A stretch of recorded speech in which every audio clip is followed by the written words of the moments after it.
Buenas tardes, buenas noches, amados hermanos. Dios les bendiga grande y poderosamente. Hoy continuamos con el libro de Génesis con mi hermano Roberto Miranda. Vamos a ver un pequeño resumen. Abre la Biblia, por favor. Génesis capítulo 11. Vamos a estar leyendo desde el 27 en adelante. Vamos a recordar lo que era este momento para Abraham y de dónde sale Abraham. Y igualmente vamos a ver el parentesco que va a haber en la esposa media hermana de Abraham. Dice el versículo 27, este es el relato de la familia de Taré. Taré fue el padre de Abraham, Nacor y Harán, y Harán fue el padre de Lot. Versículo 28, pero Harán murió en Ur de los Caldeos y su tierra natal, mientras su padre Taré aún vivía. Durante ese tiempo, tanto Abraham como Nacor se casaron. El nombre de la esposa de Abraham era Sarai y el nombre de la esposa de Nacor era Milca. Milca y su hermana Isca eran las hijas de Abraham, el hermano de Nacor. Pero Sarai no podía quedar embarazada y no tenía hijos. Entonces, observamos aquí el casamiento que hay y estas relaciones que se están dando, sobre todo en especial vamos a estar viendo la familia de Abraham.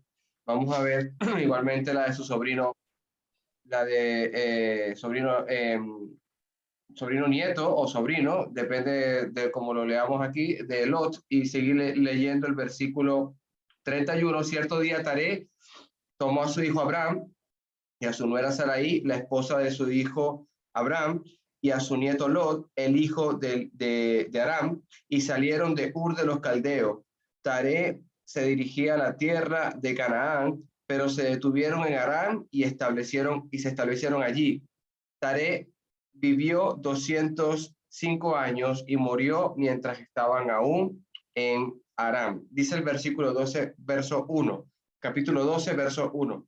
Génesis, el Señor le había dicho a Abraham, deja tu patria y a tus parientes y a tu familia de tu padre y vete a la tierra que yo te mostraré. Sabemos que Abraham salió y partió de su tierra, la que Dios le iba a mostrar, pero eso es una salida donde Dios no había determinado, no le había dicho todavía cuál era el lugar ni cuál era el sitio donde él se iba a establecer, y era algo que Abraham está haciendo por obediencia a la voluntad de Dios. Dice una gran promesa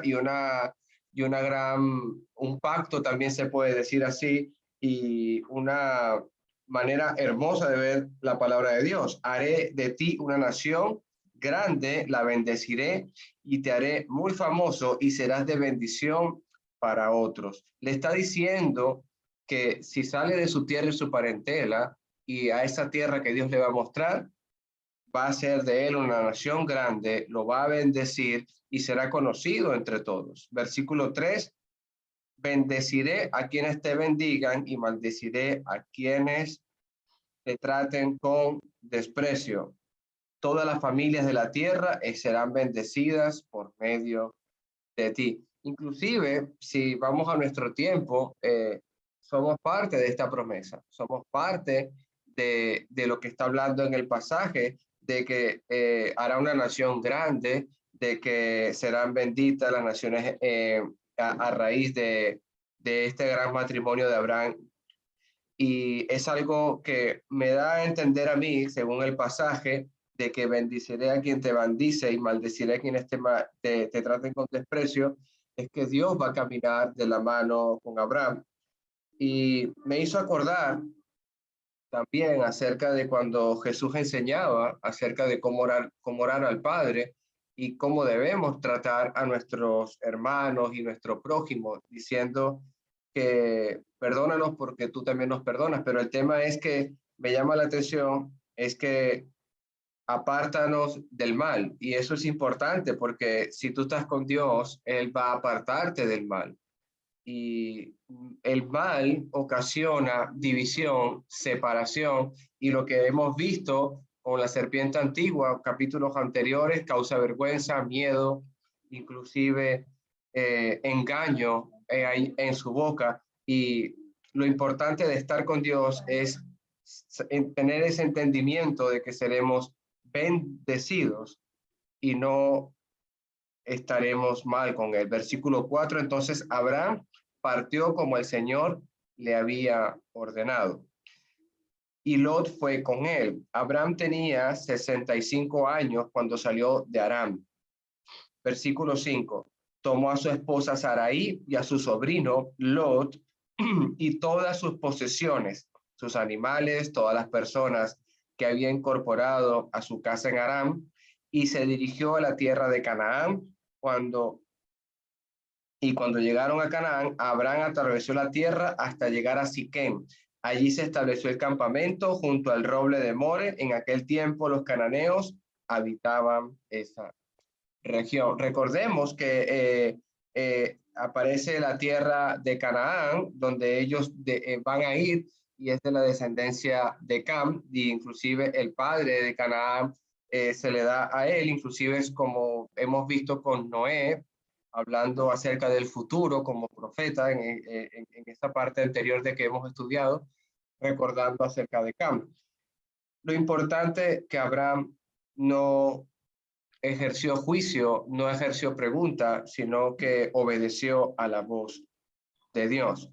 Dios nos ha dicho, haz esto, y Abraham ha obedecido. Sal de tu tierra, y él se fue. Lo importante aquí es observar la familia. Yo veo aquí mucho el tema de la familia.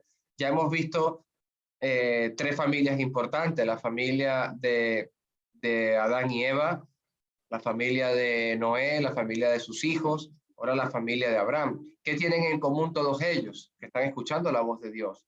Sí, Eva falló. Sí, Can vio la desnudez de su padre. Sí, hay problemas, pero siguen escuchando la voz de Dios. Las descendencias de Sem, lo que estamos estudiando, son los que empezaron a adorar a Dios.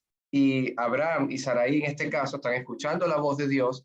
Sabemos que hay momentos en que ellos quizás tienen una diferencia con Dios en cuanto a opiniones, pero siempre vuelven nuevamente al camino. Lo importante es tener el ejemplo como familia. No salió solo Abraham. Al llamado de Dios no fue solamente el padre. Igualmente Noé no fue solo y se montó en el arca. Él hizo el arca, la preparó con temor para que su casa se salvara. Ahora, Abraham pudo haber salido a la tierra que Dios le iba a mostrar, pero él tomó a su mujer, a sus parientes, a toda su familia y se fueron. Siempre el proveedor del hogar, lo vemos aquí, o sea, mantiene el sostén a su hogar, mantiene la protección a su hogar y siempre llevando a la familia. Me llama mucho la atención en ese tema. Seguimos leyendo la palabra de Dios. Dice versículo 7. Entonces el Señor se le apareció a Abraham y le dijo, daré esta tierra a tu descendencia. Y Abraham edificó allí un altar y lo dedicó al Señor, quien se le había aparecido. ¿Qué es lo que le está diciendo Dios a Abraham? Ya es una consecuencia o es una etapa que ha superado victoriosamente, porque si le dice, sal de tu tierra, y ya Abraham salió, ya viene otra promesa.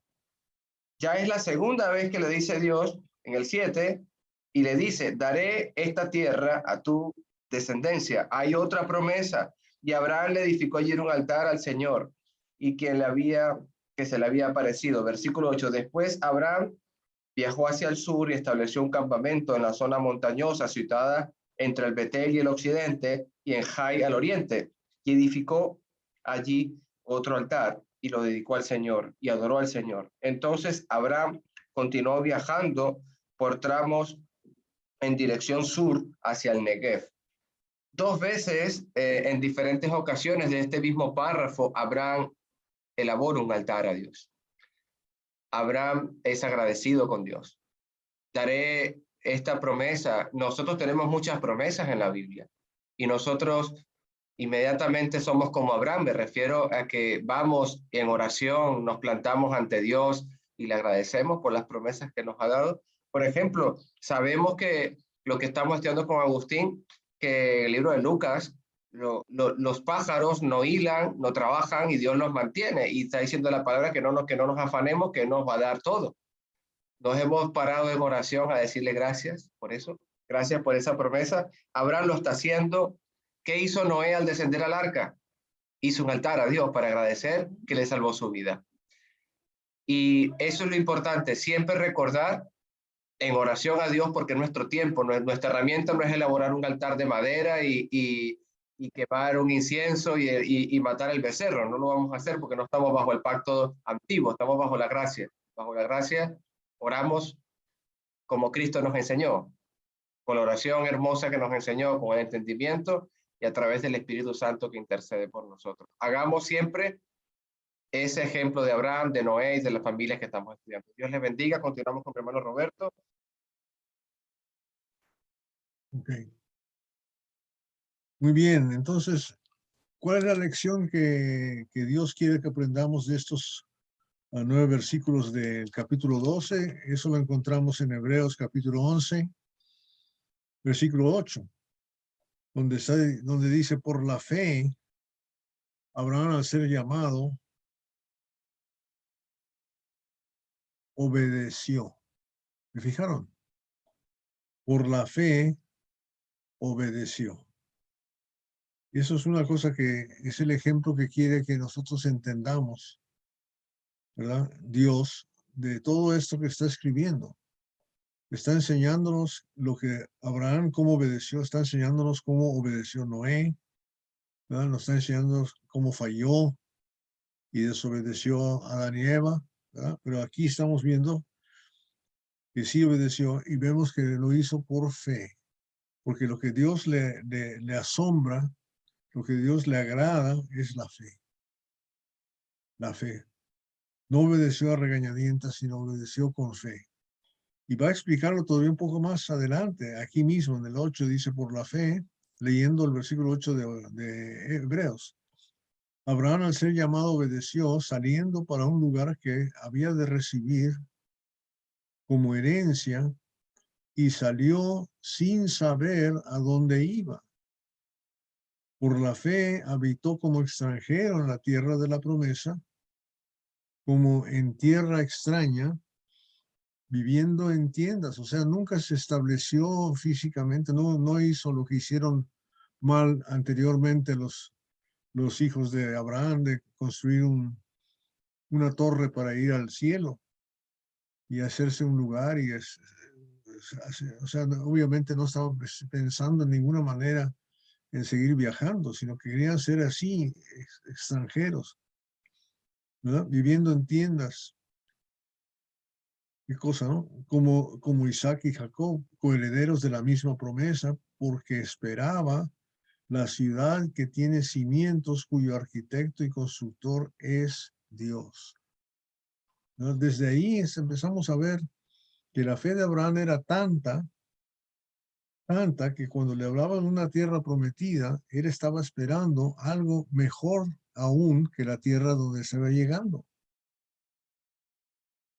La tierra donde estaba llegando. Y es una cosa maravillosa cuando uno puede tener no una imaginación, sino una fe tan completa que entienda que lo que Dios nos ofrece es mejor de lo que podamos ver. Entonces pensemos en eso cuando estamos pensando en lo que está diciendo aquí, cuando Dios le sacó. Ahora, una de las cosas que sí vemos, 2 veces ya dice ahí, en el versículo 7 y en el versículo 8, edificó un altar. ¿El altar para qué es? ¿El altar para qué es? Para adorar, para ofrecer una ofrenda. Para hacer una ofrenda, ¿no?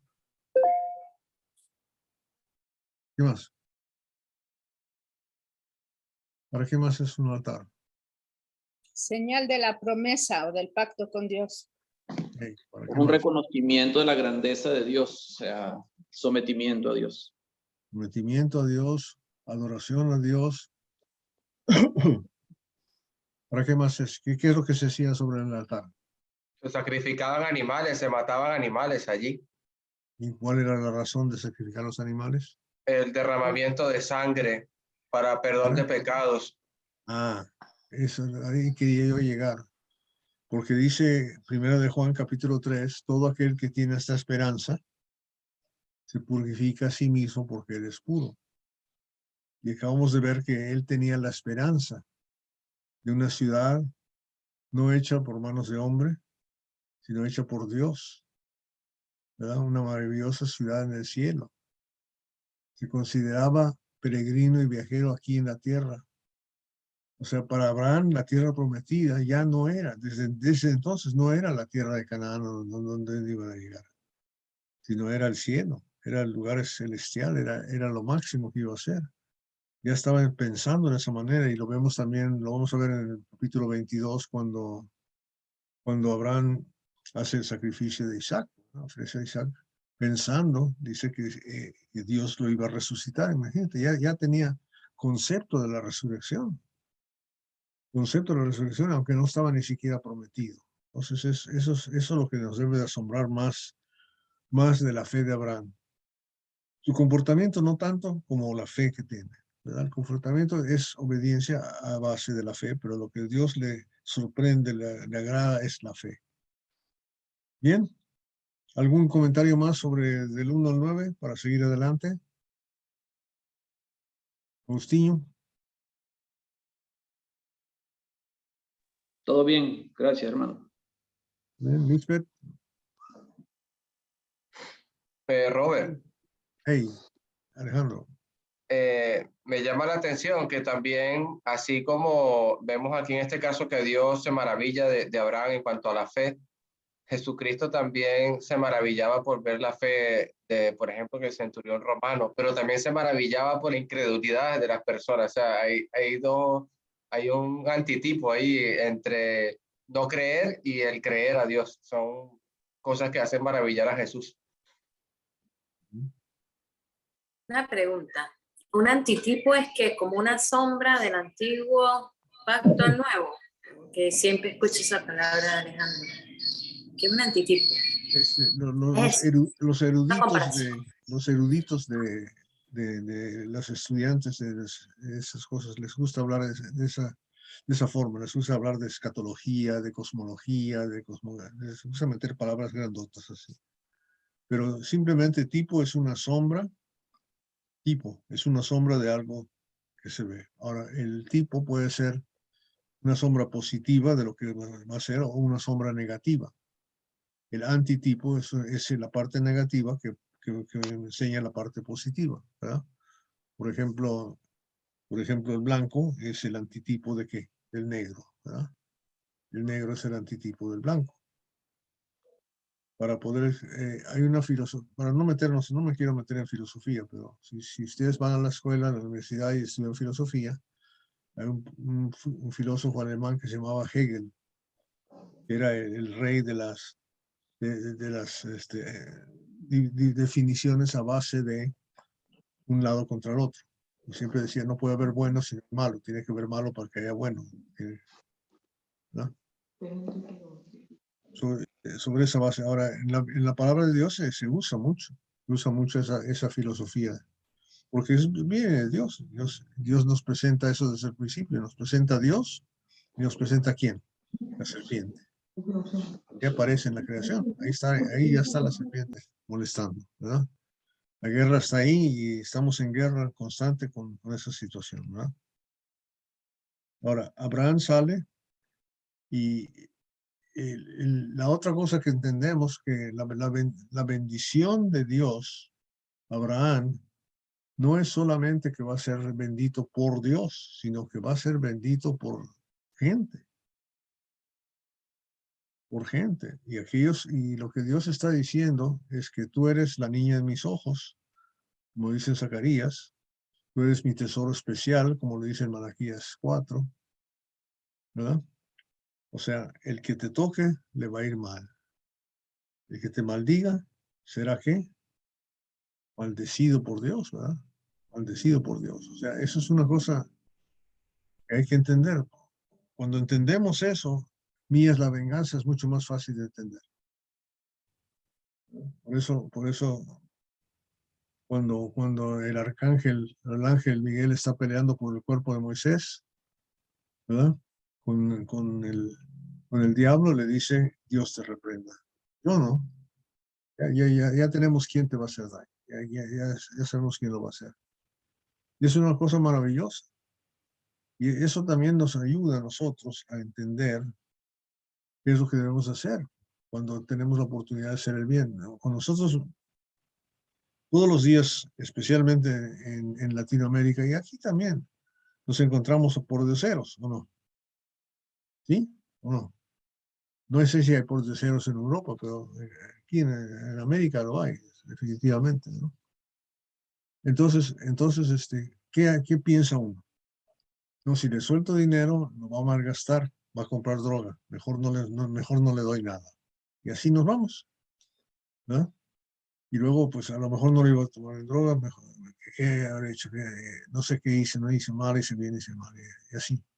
Nos la pasamos todo el día pensando y nos jugamos con nuestra conciencia, pero la palabra de Dios me está diciendo que el que me maldice, él se va a encargar de maldecirlo. Si yo le ayudo a alguien y esa persona malgasta ese dinero, el problema es de él, no es mío, ¿verdad? O sea, ahora, si yo sé que lo va a malgastar, entonces es otro boleto, ¿verdad? Yo puedo jugar o hacer las cosas de tal manera que funcione como debe de funcionar. Pero sí tengo que pensar que no quiero echar las pegas a los puercos, ¿verdad? Pero si no sé que es puerco, yo hago lo que puedo hacer. Esos son los esfuerzos que hacemos en todos nosotros. O sea, nosotros los que estamos en el evangelismo, que hemos evangelizado gente, ojalá y pudiéramos decir que todas las gentes a quien yo bauticé están en la fe todavía. Ojalá yo pudiera decir todas las gentes a quien yo oficié en el matrimonio cuando se casaron, todavía están casados.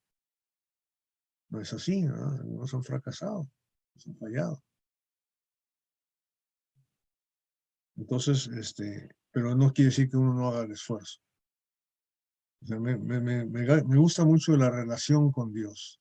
Para mí, esa parte de bendeciré a los que te bendicen, maldeciré a los que te maldicen, para mí es una consolación tremenda para no detenerme de hacer el bien a los demás. Punto y aparte, pase lo que pase. ¿Cierto? ¿Ok? ¿Algún otro comentario hasta el 9 antes de seguir? Si no, vamos a leer el 10 hasta el final del capítulo y ya sabemos quién es la lectora. Amén. Y para antes de empezar, pues mi comentario es que aquí me enseña que donde estemos, donde vamos, como estemos invocando el nombre del Señor. Y el altar siempre lo tenemos que tener levantados en todo momento, porque ahí es donde ahí es donde van nuestras súplicas, nuestras plegarias, nuestras rogativas al trono de la gracia. Ese no puede dejar de estar nunca en donde estemos. Abraham en Egipto. Hubo entonces hambre en la tierra y descendió Abraham a Egipto para morar allá, porque era grande el hambre en la tierra.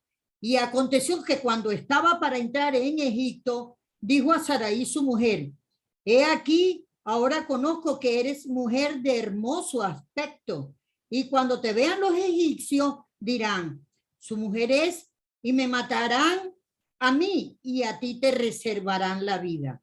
Ahora pues, di que eres mi hermana, para que me vaya bien por causa tuya, y viva mi alma por causa de ti. Y aconteció que cuando entró Abraham en Egipto, los egipcios vieron que la mujer era hermosa en gran manera. También la vieron los príncipes de Faraón y la alabaron delante de él, y fue llevada la mujer a casa de Faraón. E hizo bien a Abraham por causa de ella. Y él tuvo ovejas, vacas, asnos, siervo, criada, asno y camellos. Mas Jehová hirió a Faraón y a su casa con grandes plagas por causa de Sarai, mujer de Abraham. Entonces Faraón llamó a Abraham y le dijo: ¿qué es esto que has hecho conmigo? ¿Por qué no me declaraste que era tu mujer? ¿Por qué me dijiste, es mi hermana, poniéndome en ocasión de tomarla para mí por mujer? Ahora pues, he aquí tu mujer, tómala y vete. Entonces Faraón dio orden a su gente acerca de Abraham y le acompañaron y a su mujer con todo lo que tenía. Amén. Amén. Ok. Mucha gente ignora el versículo 10 porque toda la historia se basa en lo que la mentirita de Abraham ahí entre comillas. Pero quiero que entendamos un poquito sobre lo que está pasando en este mundo. Estas gentes son ganaderos, ovejeros, pero son ganaderos. Hay gente que tiene una cantidad de animales, ¿verdad? El pueblo de Dios, la familia de Abraham, tiene una multitud de animales y esos animales tienen que comer, ¿verdad? Y entonces tienen que buscar agua. Y es interesante que tienen que ir de una tierra a otra tierra, ¿verdad? Y pueden hacerlo en ese tiempo, ¿verdad? Hoy en día esto sería totalmente imposible porque están en guerra unos contra los demás.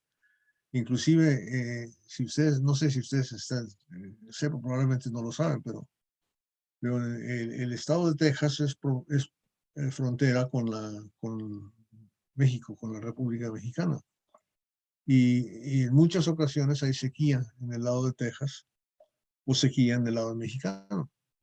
Hasta 1950 y tantos, 60, todavía la frontera estaba abierta en ese sentido. O sea, cuando faltaba agua en Texas, los ganaderos movían su ganado hasta el lado mexicano, hasta el estado de Chihuahua y Coahuila para alimentarlos allá. Y viceversa, cuando había sequía en aquel lado, la gente traía sus animales a los Estados Unidos para comer. Hoy en día no puedes pasar ni un gramo, ¿no? Se supone. Por eso la tradición es esa, es cuidar el ganado para que pudiera comer, ¿verdad? Entonces esta gente estaba acostumbrada a hacer eso. Y imagínense llevar todo ese animalero hasta allá. Pero les voy a contar esto nada más para que sepan, pero, o sea, hay una congregación en el lado mexicano como a unos 120 kilómetros de la frontera, que sabemos que se estableció en 1932 de la Iglesia de Cristo. Tiene su local, su edificio chiquitito, ¿verdad? Y sabemos que ahí es como empezó la iglesia. Y conocemos ahí un hermano que acaba de fallecer hace poquito, que fue misionero en el Perú también, y que él es hijo de los ganaderos, y él se acuerda cuando su papá llevaba el ganado a Texas y él iba para allá, y ellos son los que comenzaron la Iglesia de Cristo en esa parte, simplemente por este proceso de mover el ganado. Esa parte de la enseñanza no se las como. Solo quería que supieran que eso sucedía. Pero entonces esta gente llega a Egipto, que es una nación diferente, con su gobierno diferente, ¿verdad? Y ya todavía no habían llegado a Egipto, y le dice él a Sarai, mira que eres una mujer de hermoso parecer. Y eso es interesante, porque ¿qué edad tenía más o menos Sarai para ese entonces? 65. Más o menos, ¿verdad? Sí. Sí, hay mujeres de 65 que son hermosas, obviamente. Es de hermoso parecer. Y sucederá que cuando te vean los egipcios dirán, esta es su mujer y me matarán, pero a ti te dejarán vivir. ¿Verdad? Di por favor que eres mi hermana para que me vaya bien por causa tuya y para que yo viva gracias a ti. ¿Qué es lo que vemos aquí? ¿Qué es lo que vemos aquí? Una estrategia de parte de Abraham, hermanito. ¿Ok? ¿Para beneficiar a quién? Para velar por su propia vida. ¿Ok? Lo que pasa es que a él se le habían hecho las promesas y él quería preservar su vida para que las promesas se pudieran cumplir. Me imagino que era eso. ¿Ok? O sea, él tiene que saber lo que está pasando, ¿verdad? Ahora, ¿era necesario que dijera eso?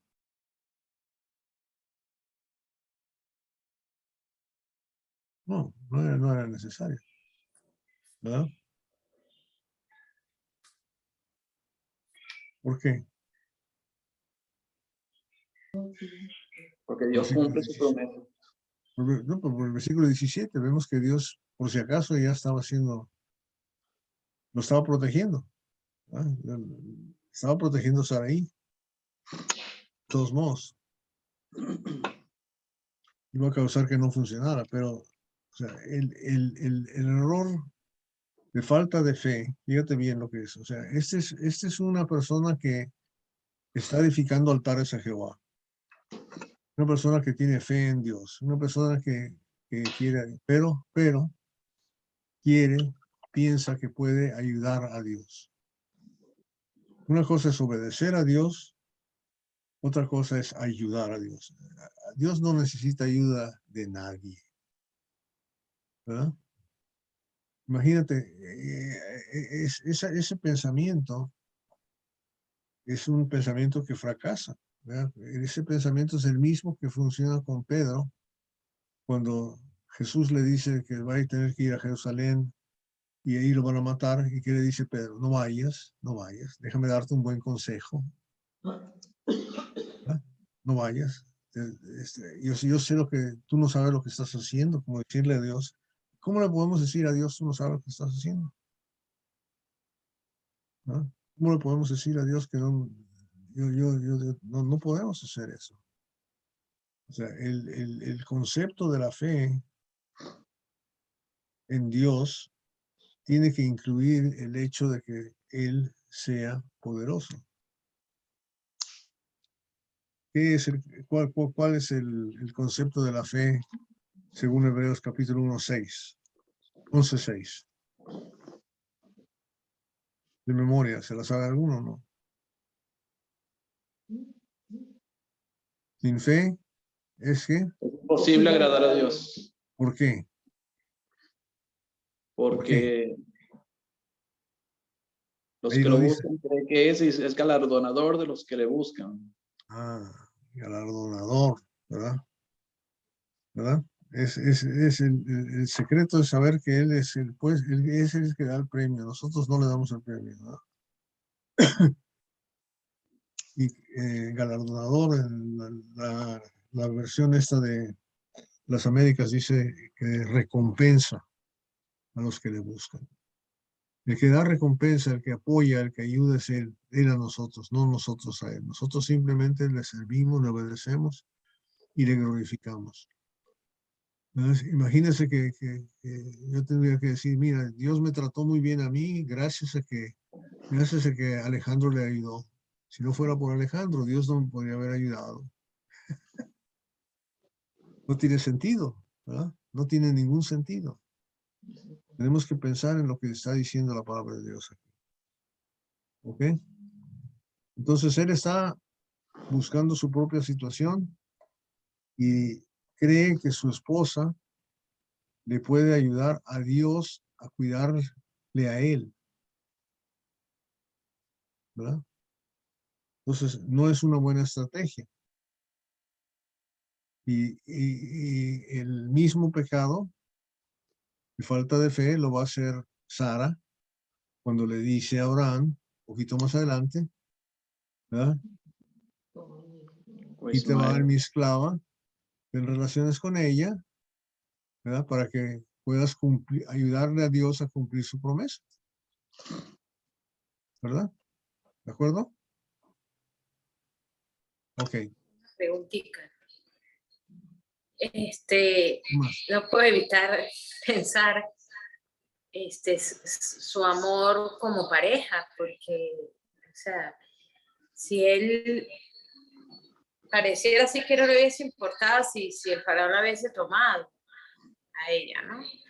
Y ella, pues como que no le importaba si él tenía otro hijo con otra mujer.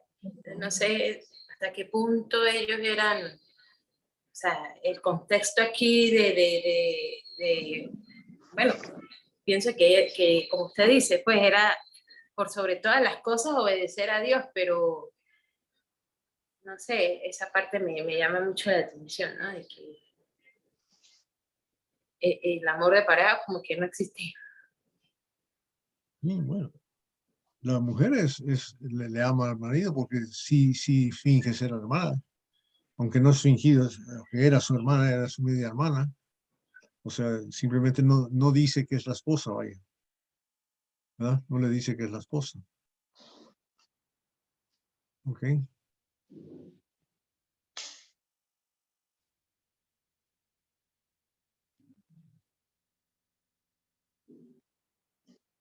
Ahora, como dijo que era la hermana, ¿qué es lo que sucedió? ¿Qué pasó? Le hicieron Jehová bien. hiere, El Jehová versículo hiere 15. a ¿Qué es lo que Faraón. pasó cuando ella dijo que era la hermana? Se la llevaron, ¿no? Se la llevaron a Faraón.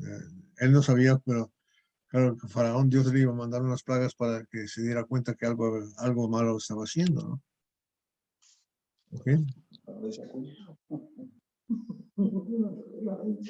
Pero ¿qué hizo Faraón para llevarse a la hermana? Le dio regalos. Sí, o sea, salió mejor, no nomás estaba salvando su pellejo, ¿no? Estaba recibiendo tremendos Faraón regalos, ¿no? lo vería como su cuñado. Cuñado, ahí tiene un poco de ovejas. Por tu hermano. Es el adote. Ahora, si sabemos el asunto de Faraón y de Egipto más adelante en Éxodo, nos damos cuenta que para los egipcios, el trabajo de cuidar ganado era sumamente, ¿cómo se veía hacia abajo? Era el peor trabajo que se podía ver. Ellos lo veían como que era lo que debían de ser los esclavos, era el peor trabajo para cualquier cosa, o sea, pechaban eso, ¿no? Desechaban, entonces no era tanto lo que estaba haciendo, pero estaba tratando bien a Abraham a causa de ella y le dio ovejas, ¿no? Pero entonces vimos el 17 que el Señor hiere a Faraón en su casa con grandes plagas por causa de Sarai. ¿Okay? Entonces, ¿qué es lo que se dio cuenta Abraham? Trajeron a Sarai y todo el mundo se contagió del COVID, ¿no? Traía una plaga esta mujer ahí. Todo el mundo se empieza a enfermar. ¿Okay?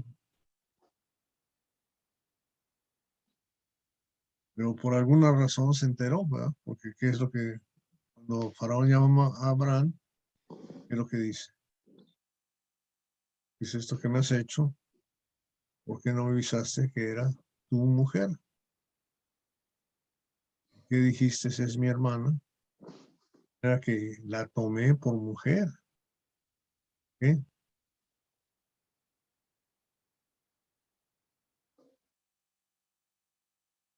¿Qué pasó?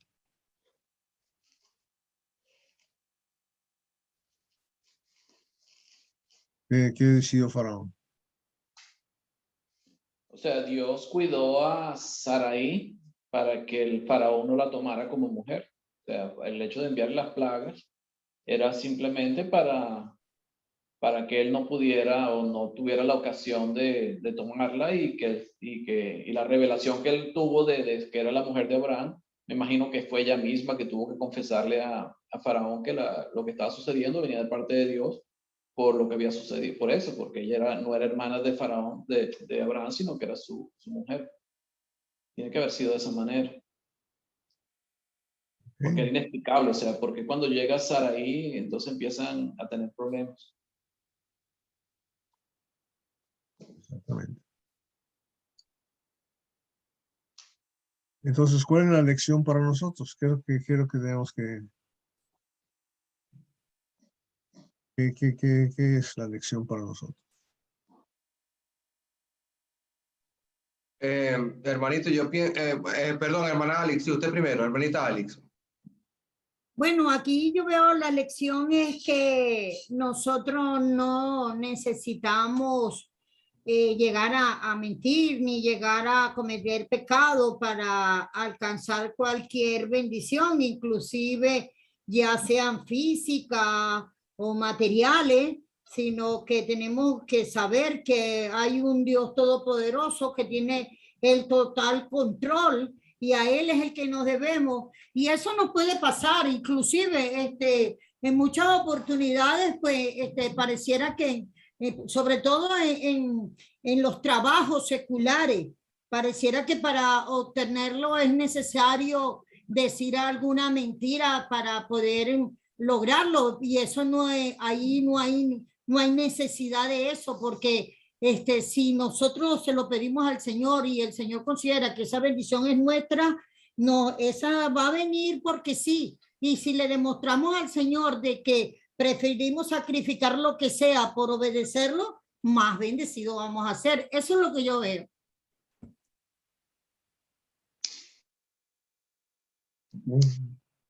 Sí, hermano.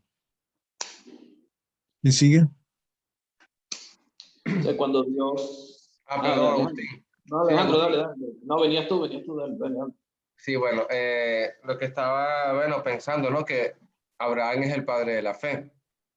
Estamos viendo igualmente como los errores del rey David, ¿no? Que tiene el corazón conforme al de Dios. Estamos hablando de grandes de la Biblia, por decirlo así.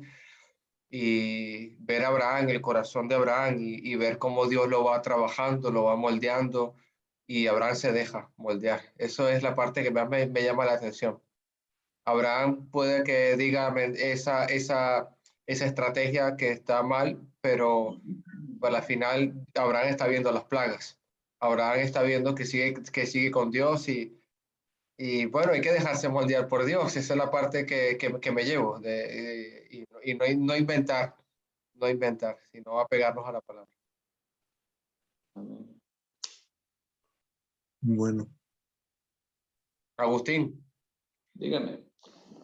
No, yo lo que veo acá, lo que puedo aprender es que cuando Dios hace una promesa, Dios la va a cumplir y no va a depender de nosotros, va a depender de Dios, porque Dios es el que cumple las promesas. Él siempre va a mover o va a utilizar cualquier situación que pueda suceder para que su promesa se cumpla.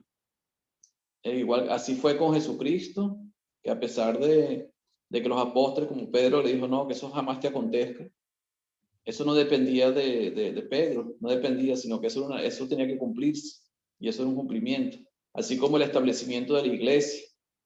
¿Quién fue el que inspiró para que los apóstoles predicaran y se estableciera la iglesia? Fue el mismo Dios, el Espíritu Santo, que vino en Pentecostés y fue el que hizo el trabajo. Los inspiró, le dio revelación, conocimiento, lenguas, señales para que la iglesia estableciera. O sea, Dios fue el que actuó en todo esto. Nosotros simplemente somos instrumentos de Dios para que las cosas se hagan, pero no depende de nosotros, sino que depende de Dios siempre. Las promesas de Él siempre se van a cumplir según su voluntad. Con o sin nosotros. Con o sin nosotros, sí. Y yo creo que nos enseña también a confiar en Dios, a que nosotros debemos confiar en Él y pues no sé, no poner todo de nuestras fuerzas, digámoslo así, para que se logre todo, sino que Dios va a cumplir su propósito en nosotros también. Entonces, confiar es la parte más complicada, creo yo, y es algo que nos enseña Dios ahí. Sí, o sea, vamos a llegar a encrucijadas en nuestra vida y tenemos que tomar esa decisión. ¿Peco para servir a Dios o no peco para servir a Dios? O sea, no tiene sentido, ¿verdad? No tiene ningún sentido, pero pasa. Y entonces uno tiene que tomar la decisión a veces de dejar que Dios haga su trabajo, ¿no? Dejar que Dios haga su trabajo. Él lo va a hacer de todos modos, de acuerdo con sus promesas. ¿Recuerdan algún otro ejemplo de esto? De que haya pasado donde la gente trata de ayudar, además del apóstol Pedro? En mi caso fue el de Isaac, también pasó lo mismo. De Isaac. Bueno, Isaac también hizo lo mismo que el papá. Abimelech. Dijo que era su hermana. Exactamente lo mismo, ¿no? Sí. Como tal palo tal astilla, dice el dicho. El palo está vacío. ¿eh? Lo que pasa es que aquí el Dios que presentó en sueño, pues el sueño. Ah, En el capítulo 26 de Génesis hubo una segunda hambre, pero con Isaac. Dice, después hubo hambre en la tierra, además de la primera hambre que hubo en los días de Abraham. Y se fue Isaac a Abimelech, rey de los filisteos en Gerar. sí, ese es el que estábamos hablando de ese capítulo 26. Es el mismo caso que Abraham, pero con Isaac. Exactamente. ¿Sí? Con tu hermano, tal palo, tal astilla. De tal palo, tal astilla. Bueno, y el caso de Jonás, como creo que Alejandro comentó por ahí, Jonás fue al contrario. Jonás no que quería ayudar a Dios, sino no quería hacer la voluntad de Dios, y igual tuvo que hacerlo. O sea, la voluntad de Dios se cumple. No depende de ti, dependía de Dios, y Dios se tenía que cumplir. Pues. Se tenía que cumplir. Ok.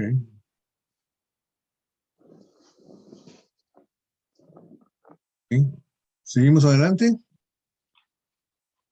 Yes. Bueno, 4 versículos más y a ver si nos alcanza el tiempo, porque ya son las y 00. Sola, sí. ¿Quién lee los 13, 1 al 4? Le dejamos a Nelly que lea. Eli, lee tú. Génesis 13 del 1 al 4. La palabra dice, subió pues Abraham de Egipto hacia el Negev, él y su mujer con todo lo que tenía, y con él Lot, y Abraham era riquísimo en ganado, en plata y en oro, y volvió por sus jornadas desde el Negev hacia Betel, hasta el lugar donde había estado antes su tienda, entre Betel y Jai, al lugar del altar que había hecho allí antes, e invocó allí Abraham el nombre de Jehová. Amén.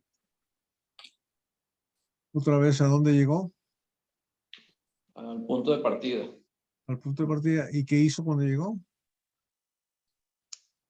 Al altar, ¿verdad? Otra vez. Qué bonito, ¿no? Ya es la tercera vez que vemos el altar. Cada vez, este es el mismo altar. Qué interesante que se quedó ahí. ¿Verdad? Porque si vemos la descripción del altar son peditas, nada más que se ponen una encima de otra, ¿no? O rojas. Pero o sea, estamos viendo que regresa al punto de partida, regresa al Negev y adora a Dios otra vez, ¿verdad? Sigue tomando en cuenta que va, y esa adoración con Dios me interesa mucho porque nos damos cuenta de que estamos con Él, ¿verdad? ¿Qué es lo que hacemos cada primer día de la semana? Reunirnos para recordar el sacrificio de nuestro Señor Jesucristo, para adorarlo, para alabar, para aprender de la palabra. Qué bonito es cuando lo podemos hacer así, ¿verdad? Cuando cada vez que tenemos la oportunidad, lo hacemos y estamos viendo claramente que Abraham camina con Dios, ¿verdad? No está, Dios está presente en su camino, está trabajando bien con él. Va aprendiendo, todavía le falta. Tenemos que ver el crecimiento de Abraham a medida que vamos pasando. ¿Okay? Bueno, vámonos de una vez hasta el 13, porque esta es rápida la situación. Yo creo que podemos terminar el capítulo. Ya, vamos a leer del 5 al 13, por favor. ¿Quién no ha leído? Lisbeth.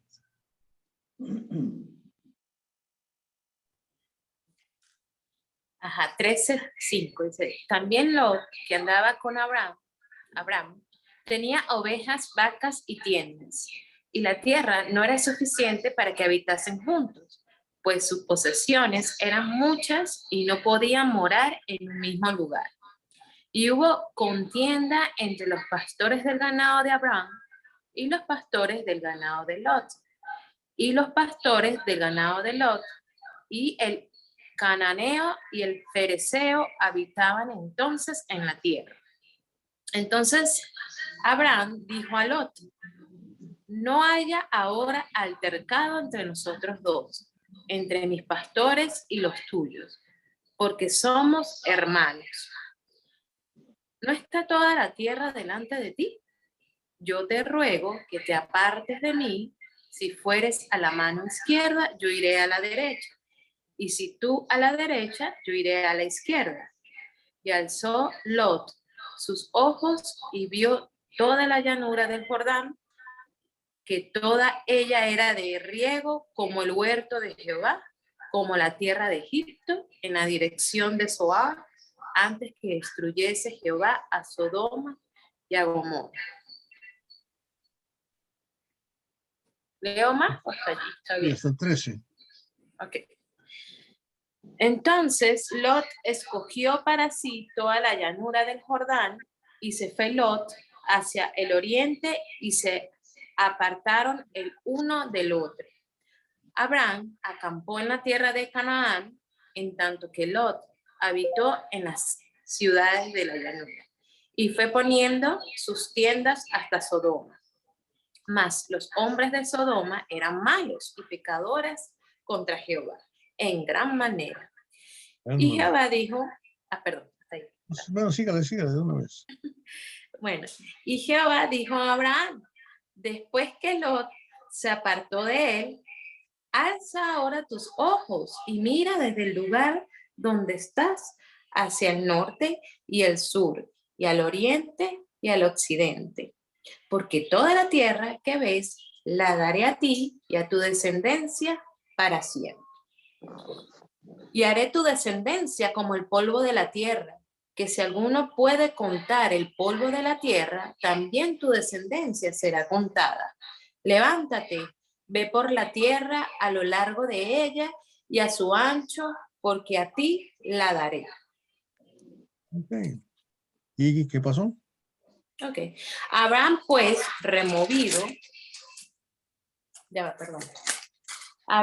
removiendo su tienda, vino y moró en el encinar de Mamre, que está en Hebrón, y edificó allí altar a Jehová. Otra vez, un altar. Cuarto altar. ¿Verdad? Cuarto altar. Bonito. Bien, ahora sí, ¿qué aprendemos de esto? ¿Cuál es la lección para nosotros? ¿Quién es el mejor y quién es el peor?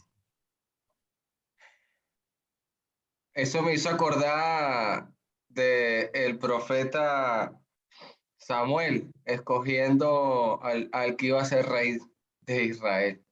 No mire su exterior. Este hombre miró lo que los ojos pueden ver. Ah.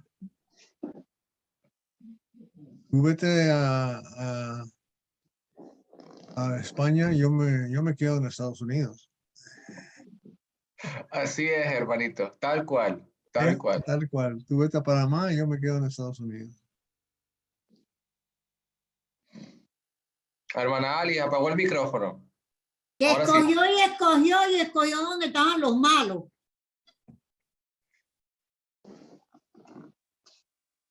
Está difícil encontrar dónde están. Ahora, ¿qué debemos escoger?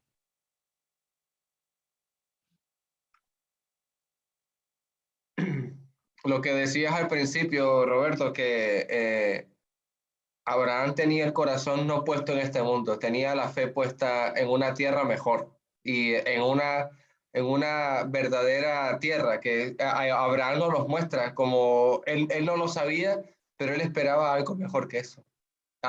Estar con Dios quería. Él quería el mismísimo paraíso. Ahora, ¿qué le dijo Jehová en el versículo 15? Abraham.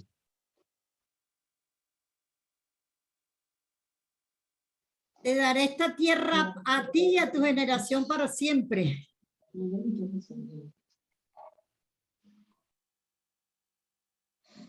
¿Y qué le dijo Satanás a Jesús?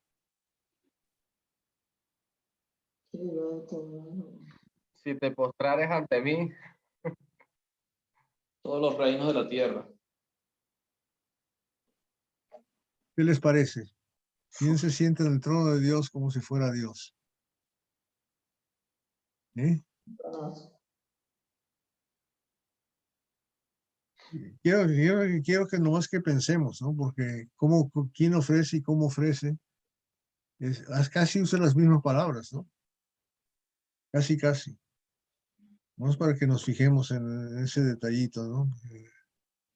Pero aquí vemos claramente, ¿verdad? Que se tienen que separar porque no hay suficiente tierra. El problema de lo que se llama el acostadero para alimentar a los animales. Entonces, Lot va a escoger el camino que parece más regado, más de mejor alimento para su ganado, ¿verdad? Y vamos a ver otra vez cuando llega el pueblo de Dios a la tierra prometida después de salir de Egipto ya con Moisés. También hay una tribu que no quiere cruzar porque tiene mejor tierra del lado que no está prometido. Y vemos que la decisión es económica, generalmente, ¿no? Económica tiene que ver con supervivencia.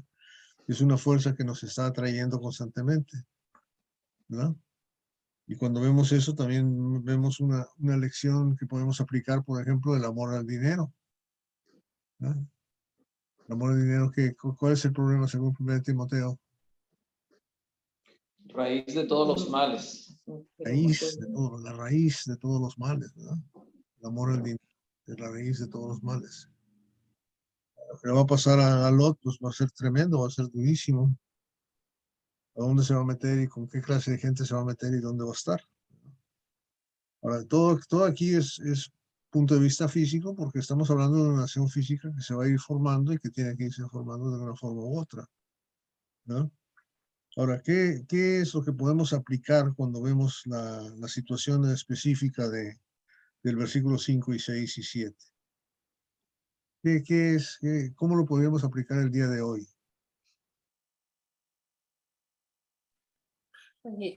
Yo quería comentar que cuando hubo esta situación entre ellos dos, en todo momento Abraham mostró una actitud de unidad, de amor fraternal. Incluso en el 9 fue bastante generoso, en ningún momento influyó para que él escogiera pues que estuviera cerca, ¿no? de Sodoma. Al contrario, él le dice que viera toda esta tierra que estaba delante de él y que si él iba a la izquierda, pues Abraham se iba a la derecha, o si él escogía a la derecha, él se iba a la izquierda, ¿no? Entonces nosotros podemos ver acá en todo momento que siempre pues, estimó primero a Lot, ¿no? Igual como nos enseña nuestro Señor Jesús, siempre buscando no lo suyo, sino lo mejor para nuestros hermanos, ¿no? Considerando a nuestros hermanos superiores a nosotros mismos, siempre teniendo un concepto de sí lo más alto, ¿no? Siempre estimando a los demás superiores a nosotros mismos y en todo momento siendo generosos y bondadosos para con nuestros hermanos. Bueno, mis amados hermanos, yo aquí veo que lo que provocó fue división. Aquí hay división y si algo aborrece el Señor es la división. Por eso Él nos manda a amarnos y que el amor entre nosotros cada día sea más y más, que nos multipliquemos en amor. Mientras más amor, más unidad. Así como en el arca, allá había del cupo de todo. Como en el arca y en el cuerpo, pues también ahí cabemos todos, pues todos los que el Señor llamó ahí cabemos, ahí no tenemos por qué empujarnos. Cada quien haciendo lo suyo propio en el cuerpo, ahí vamos a vivir en total armonía, porque Dios odia la división. Gracias. Bueno, ahí el texto clave es el 8, el versículo 8. Dice, entonces Abraham dijo a Lot, no haya ahora altercado entre nosotros dos, entre mis pastores y los tuyos, porque somos hermanos. O sea, es evitar los conflictos entre los parientes, vamos a decir, espirituales. En este caso, si lo llevamos a la iglesia, es buscar la manera de que no hayan conflictos dentro de la iglesia. Tratar de conversar y llegar a un acuerdo para que no hayan conflictos, que no hayan altercados. O sea, tratar de resolver los conflictos, altercados que se puedan suscitar dentro del grupo. En este caso, era lo que estaba sucediendo con Abraham y con Lot. Y no era entre ellos dos. Realmente no era con Abraham y Lot. Eran los pastores de uno con los pastores del otro. Entonces, ellos tuvieron que llegar a un acuerdo para tratar de que eso no sucediera. Y era por lo que decía el hermano Roberto. O sea, el problema era económico. O sea, tus ovejas se están comiendo mi pasto o tus ovejas se están tomando mi agua. Entonces, había problemas entre ellos por eso. Pero entonces eso, la única manera era llegar a un acuerdo para poder resolverlo. O sea, esa situación hay que resolverla. No puede haber conflicto entre nosotros. No puede haber altercados, sino que tenemos que buscar la solución a cualquier altercado y cualquier conflicto que sucediera. Ellos, yo no lo veo como división, sino lo veo como un acuerdo que llegaron ellos, porque una división es cuando yo no te hablo a ti, tú no me hablas a mí. O sea, yo me voy porque yo no te quiero, porque me hiciste daño, y nos dividimos. Aquí en este caso fue un acuerdo que tuvieron ellos para evitar tener altercados, para evitar tener problemas. Y cada quien hizo su vida o cumplió con su propósito en cada uno de los territorios diferentes. Lot se fue hacia el lado de Sodoma y Gomorra y Abraham se quedó hacia la tierra prometida que Dios ya le había prometido. O sea, eso no fue casualidad tampoco.